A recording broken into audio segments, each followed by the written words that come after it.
Chelsie, welcome to the National Music Center. We're thrilled you're taking some time to be at the NMC and to record and to bring about some new art into the world. So we just want to get to know you a little bit. Um, First of all, the age-old question: Can you where are you from? I am from Wabasca, Demray, Alberta, from the Bigstone Cree Nation. But I've been living in Edmonton uh, for the past 14, 15 years now.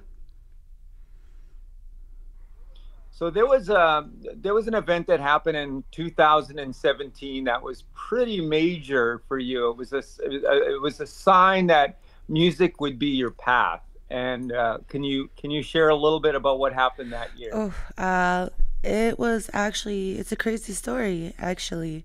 So I was in a domestic violent relationship and I was fleeing.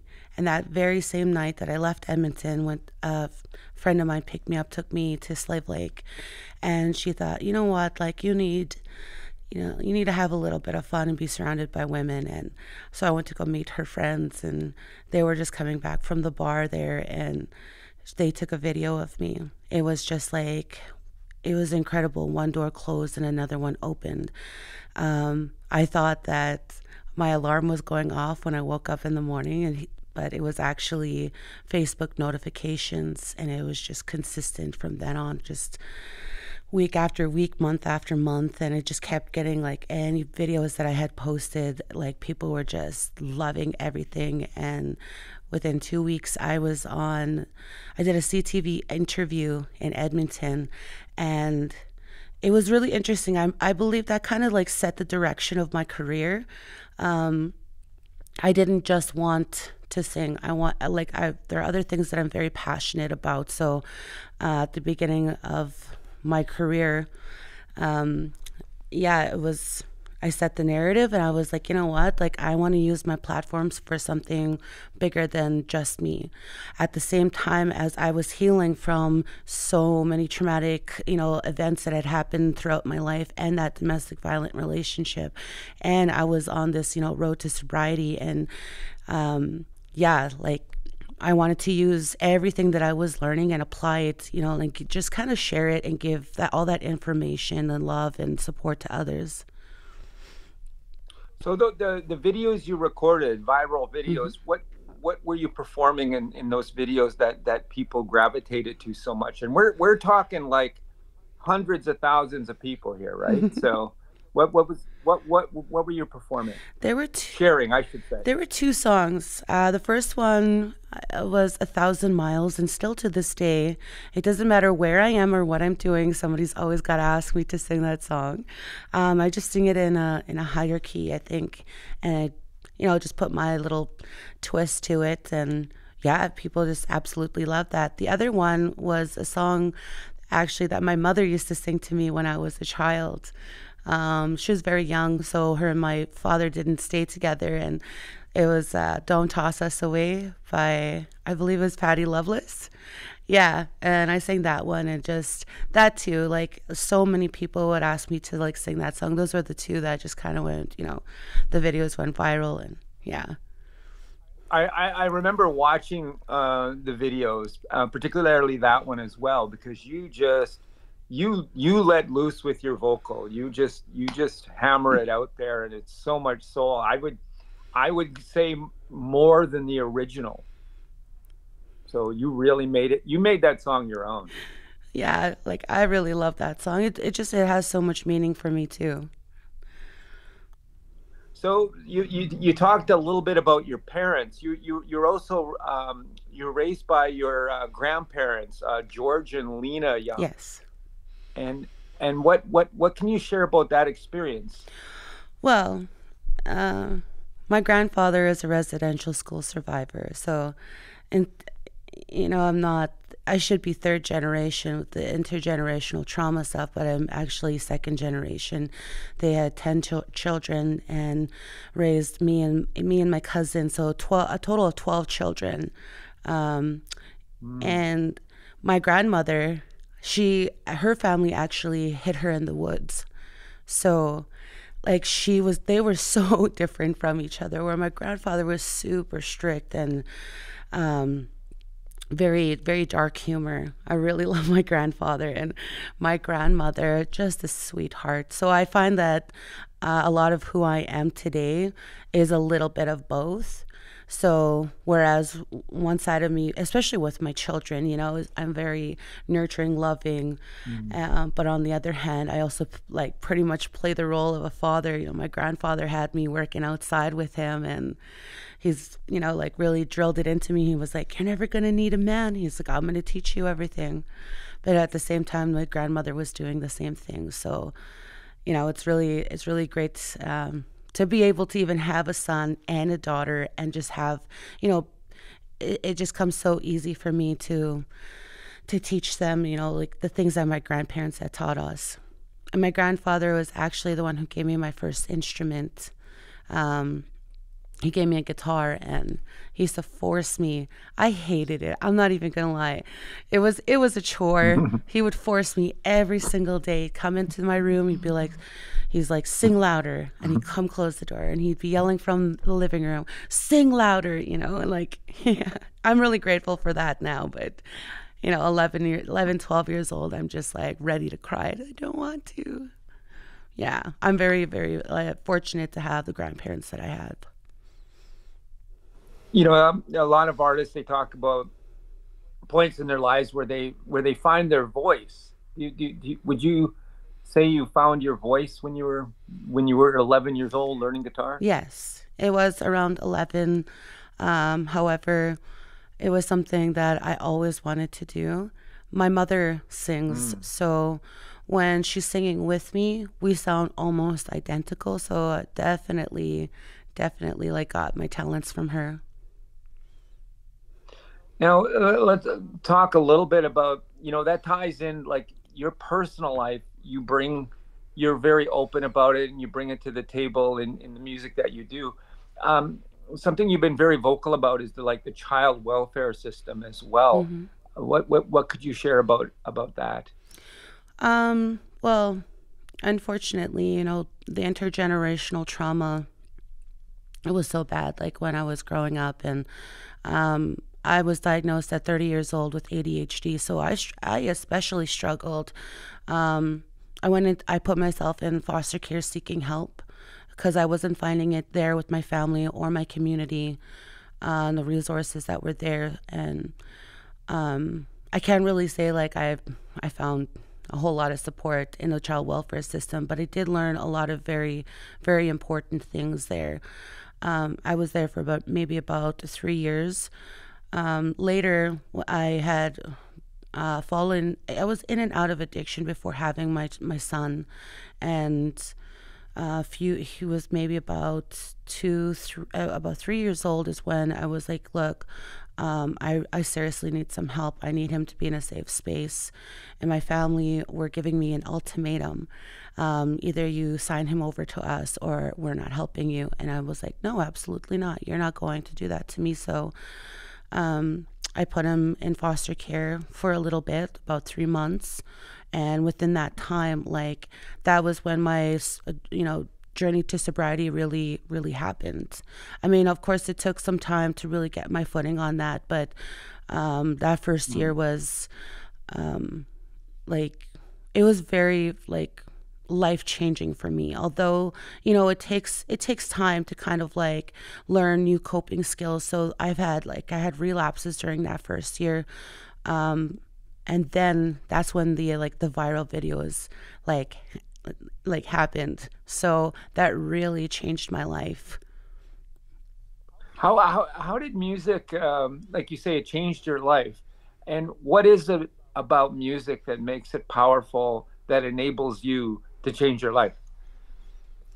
Well, for one, I was a very shy child, and I was bullied in school, even bullied at home. So I felt like my voice didn't matter, and I didn't know how to speak for myself. Even my communication skills with my friends, just it was not great. So I actually started writing music when I was 13 years old, And the first song that I sang publicly was 16. And it just, it was just like for the first time in my life, I felt like I had a voice. So I would, be Mm. singing about what I was actually going through, what I was feeling. If I couldn't find a song that was already written, um, then I would write my own. And that was the kind of thing that just kind of helped me cope, because I also had a lot of, I was, depression, suicidal ideation, just so many things that I just didn't have any guidance when I was younger. Understandably, my family themselves were Mm. going through some pretty hard things themselves. So I just took the initiative. And so when I first went into care, actually, it was the first time I learned how to advocate for myself, a skill that I Mm. now use today, not only just for my family and friends, but for like hundreds of just hundreds of people of different walks of life. I've helped people, deal with the child welfare system, find housing. Sometimes people just need that support. They need somebody to help, talk to them, to take the time. Sometimes like social workers, they only have 30 minutes, and then they have like a Mm. caseload of too many people. Whereas like for myself, I enjoy doing it, that I just do it for fun and for free. So I've connected people to housing, advocated on their behalf for children's services.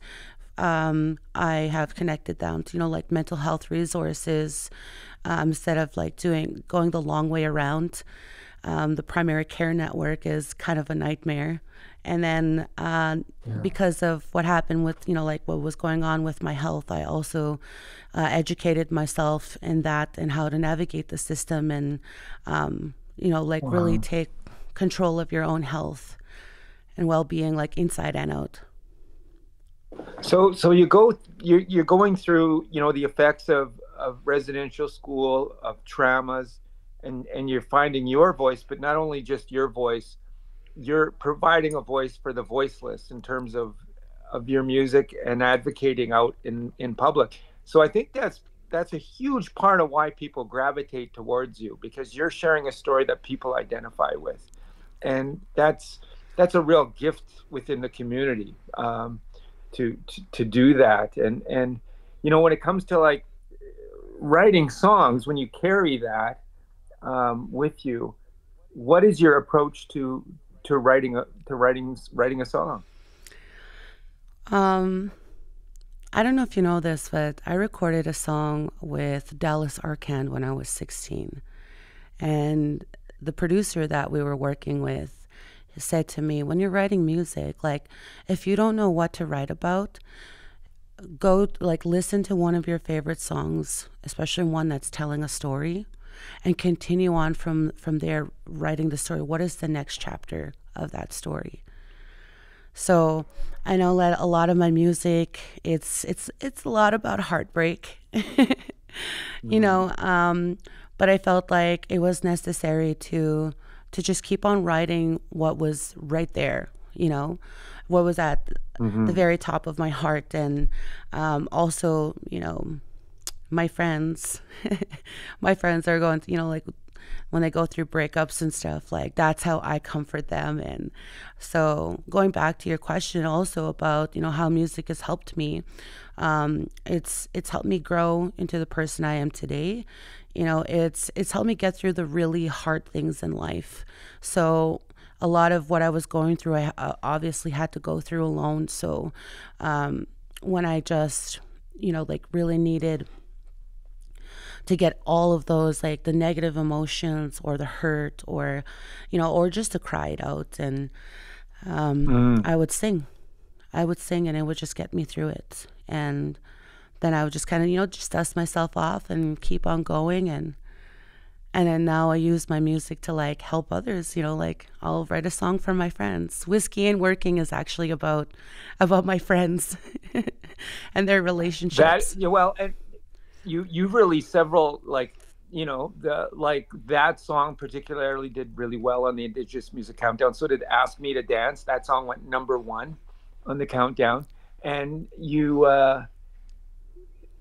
had that success in so far in the music, and now you're recording more music. So tell us where you're at right now, because you're at the National Music Center, you're in the studio, you brought together some great people. I saw some social media, you brought together some great people. And what can you share about what you're creating musically right now? Okay, so I had a few songs that I like just kind of had hidden away. The two of them, there was this song called Wild Horse. Oh, I love that one. That one's more directed towards artists, especially traveling artists. That, you know, the road can get very very hard, and um, it just felt like I don't know if you've heard this, but when you go places, I think it was an elder who taught me this, like everywhere that I go, I'm supposed to be calling my spirit back to me. You know, I'm leaving pieces of me everywhere that I go, and I just remember it being like way, way too much. That same year that I had all of these like viral videos and so many shows happening was the same year also that my sister became a missing and murdered Indigenous woman. So I led the search. It was very, you know, like it was strange to me actually that my entire family just they let me take the lead. They were all looking up to me, so that's a pretty heavy weight to carry on your shoulders. And we did find her. It took us. We were searching for 10 days out of the 16 days that she was missing. So, you know, we were very fortunate enough to have been able to have that honor of like, you know, burying her and sending her off to, you know, sending her home. Otherwise, I do believe like they would have still left a really big gaping hole in our hearts. And um, pause for a second. What was the question again? I tend to kind of like, No, I think the path with, I mean, I'm so sorry to hear about your sister. That's, um, I guess if we to bring it back, their whole family is looking for you for leadership and guidance through that mhm. experience. And I'm hearing stories about the trauma, the residential school, with your sister, and Oh, right. Sorry. we're, It was about the song White yeah, Horse, right? Yeah, I tend to get a White little Horse, bit yes. like No, trail off no, there a it's little bit. fine. But Geez. so yeah, that's um, so that year, it was just really, really. On one hand, it was an incredible experience, but on the other hand, I'm like there were so many things going on still in my personal life. Um, I was kind of being mentored into, you know, like being the strong Indigenous woman, and you know, to be brave. And in so many ways, I was, but also like it was a very lonely place. So I wrote Wild Mm. Horse for myself, and I held on to that song for, you know, a couple of years. But anytime that I do sing it for somebody, like they're either crying or, you know, like they're just like blown away and they're like, want me to sing it again and again. So, and these are all like mostly just, you know, artists themselves. Like it's just, it has something about it that really speaks to the artist. Um, and then there's also um, a song called Soul Tide. I like to dabble in a lot of different types of music. So I thought that it was going to turn out to be like a kind of like a folk song, and I kind of wanted one of those. Instead, it became this really cool dark country song, and just these little elements of this and that. So having all these different musicians, very talented musicians, you know, there with me in the studio, and they're just putting it all their, you know, their ideas into this. I can't, I'm so grateful, so grateful. The other song, I wanted a 90s country song of my own. And I wrote that song on my way to Calgary here for the Blue Jay sessions. And I did perform it that same, like, I finished writing it and 30 minutes later I'm like performing it, but I was like messing up, but I was like, you know what, sing it all the way through. And I actually really love that song. And when we were in the studio yesterday, I was joking with everybody. I was like, you think Eric worked you to the bone? I was like, yeah, he took me to the brink of death with that song. Like, just he I feel like he somehow like had me summon Tanya Tucker out of me. So it was really interesting, and I just love his vibes. This Eric, like, um he's like, like, do it again, do it again, and do it again. And when we get it, he's like, yes, he's like, oh my God, that's amazing. And it feels so great, right? And the other song, I approached Daryl Anderson. He's from Saskatoon, Saskatchewan. And it was like a week or so before we were scheduled to be here. It was when I reached out to him and asked him, like, let's write a song. We'll pay for your, like, everything, your gas, your meals, and blah, blah, blah. And he was like, absolutely. We only got through half of the song. So the night before we were set to start recording the song, we like finished the other half. Like, we were up a little late, just, like, okay, like, we've got this, we can do this, and just vibing back and forth. And it's just, he's so much fun. So, and then, yeah, like, we got in the studio and just, all these musicians again together, they're just like putting all of their ideas. And, I let Daryl actually take the lead on that song. He's an incredible artist, but mainly because I was already tired from the other three songs. I was like, you got this. And that's a lot to do, is working with three songs, particularly when you're getting the best pulled out of you to sing and perform and write and direct and be creative. That's a load. I know that there was your music has been defined as relatable storytelling and nostalgic melodies, and that kind of ties into what you just shared. And I think that ties into community because, as you know, community just has so many different genres. Country's in there, but then singer-songwriters are in there, and classic rock is in there, and then you get a traditional perspective, a community perspective, which also adds a lot. So it's amazing that you're carrying all that as well in the studio. And I got to ask, what's it been like being at the National Music Center? I'm one of those people that does not do their research first. So I was like, oh, cool, like, this is a really great place. And then my friends were like, no, Chelsie, it is one of the top recording studios in the country.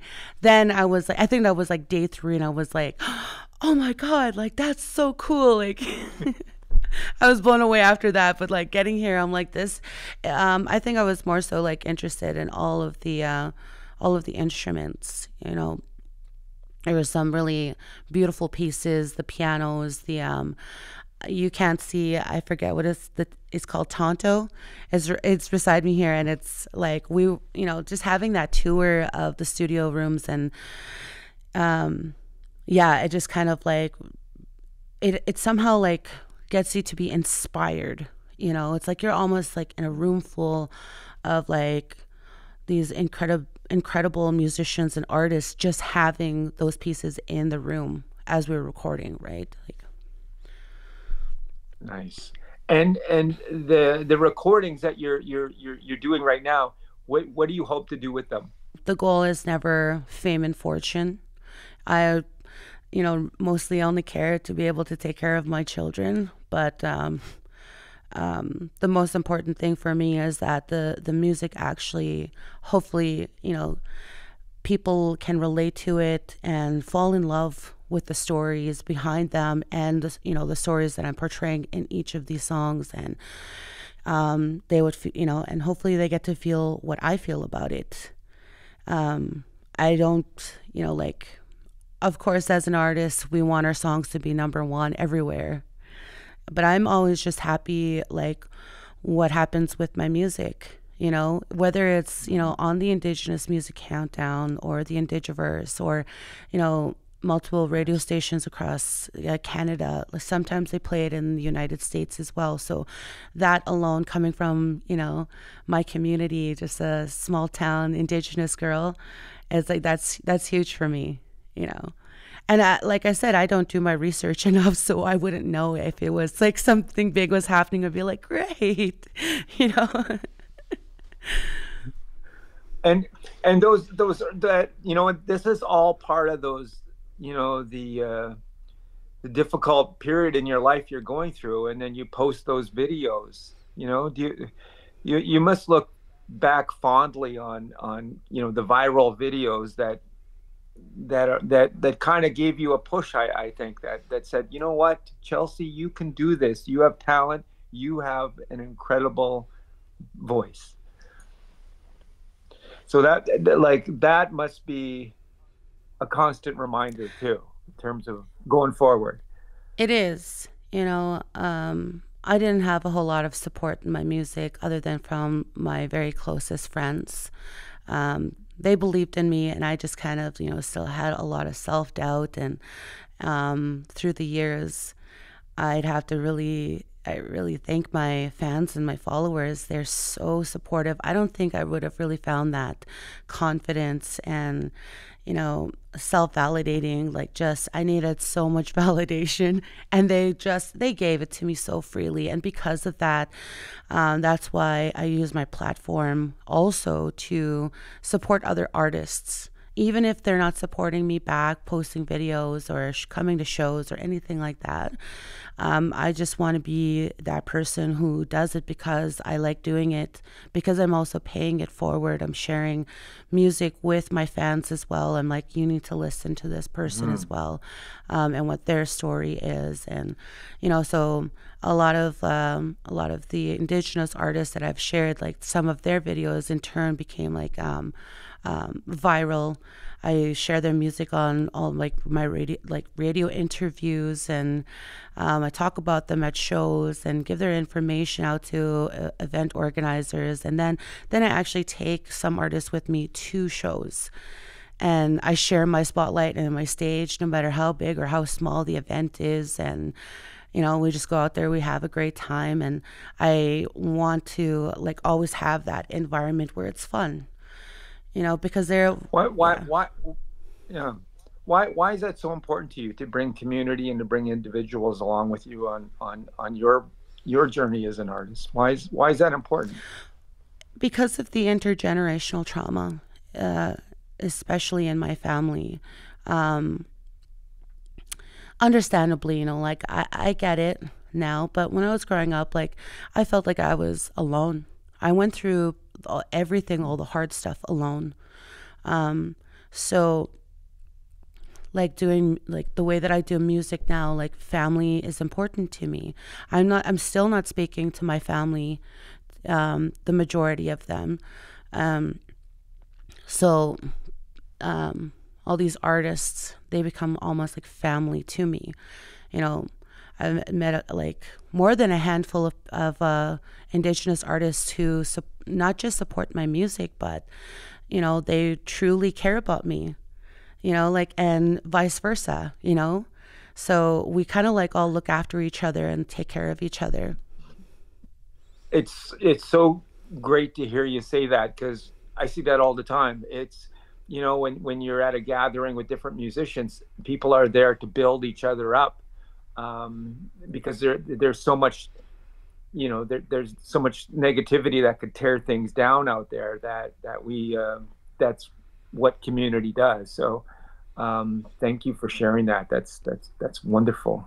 So you're in the studio, you're recording, you have new music coming out, and I guess there's the whole being in the studio and doing live shows, like balancing that out. Is there a preference for you right now, that like the creative side or the live side, or do you like them both equally? Yeah. I actually now prefer the songwriting and releasing music. Um, Mm. I don't know. I think it's because like my daughter was 11 days old when I went right back into doing live shows. And like my kids, they love this. They're like, my mommy's famous, but it did kind of reach a point where they obviously really needed me there more. So Mhm. even though like the shows were mostly during the spring, summer, and fall months, and then it's long winters here in Canada, so especially Alberta, that bipolar weather here, and so like the balance honestly was I was doing way too much music and not enough being a parent. Here I am, like, I'm a single parent. Well, really, I'm not, because like my aunt like helped me so much with my children, and now my kids are like, "Mommy, please, like, could you just like take some time off? Can we do something this summer? Can we?" So, um, I was diagnosed with a 1.4 centimeter pituitary tumor. Um, Lucky God. for me, it was not affecting those main hormones, but it was severely affecting the cortisol levels. So my adrenal glands were just overproducing cortisol. It was attacking all of my organs, my heart, my liver mainly, my kidneys. It eventually started to kind of like eat, just deteriorate me from the inside out. It was attacking my vocal cords. Had Sjogren's syndrome, where at times like I just couldn't breathe and swallow. Like I couldn't eat. My throat would just kind of like lock up. Um, Mm. it also attacked my immune system and my central nervous system. It was causing something called hypomania. So there were times where I thought that I was bipolar, or I thought it was going crazy. I thought I was like, and the doctors here were not listening, especially, Edmonton, they were not listening. They couldn't find what Mm. was wrong with me. And I didn't stop. That's when I took control of my health, and I needed to find out what was happening. So it was actually my ophthalmologist who found the tumor. I also have, like diabetic peripheral neuropathy, and diabetic retinopathy. So it was, also severely like damaging my pancreas, and making the Wow. diabetes worse. So there were like a lot of hit and misses with medication and supplements and all of those things. So but I did the research, and I was like, you know what, I'm going to take this year off. I'm going to focus on my health. And at the same time, like, I was writing some music. We were finishing up my album, my first album, and we released that in October. Um, and then I just got to spend like a lot of time with my family, my friends, my children. Um, Mm. and it was like a really great experience. So now coming back into it, I didn't put in a lot of like effort really for the shows. Like, um, I have the incredible opportunity really of like just posting a video or a live video, and then bookings start to slowly come in. Just bam, bam, are you booked? I'm like, here's our booking information. But I haven't really been doing that either, right? I'm like, oh, I know what's going to happen, but what I really want to do is focus on the songwriting. um, Mm. I was in the voting rounds for Country Music Alberta Award. I was not nominated, didn't get an award, but my manager and I, we went to the Country Music Alberta Award show. It's actually was a kickoff party the night before, and I was introduced to Ashley Ghostkeeper's producer, Sean Nice. Moore. I love her Mm. music, and I really especially loved what he did with her album. And um, yeah, she connected me to him there, and almost immediately he was like introducing me to songwriters. We exchanged contact Very cool. information, and about a week later, we were already FaceTiming and setting up meetings with. I believe I'll be working with 5 songwriters on a separate project.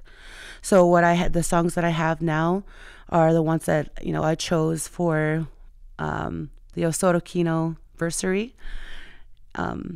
Yeah, so like I have like so much songwriting and so many things kind of like going on, and and there's also we are taking bookings for a project that I'm doing with my manager and with the lead singer of the Prairie States, Matt Cardinal.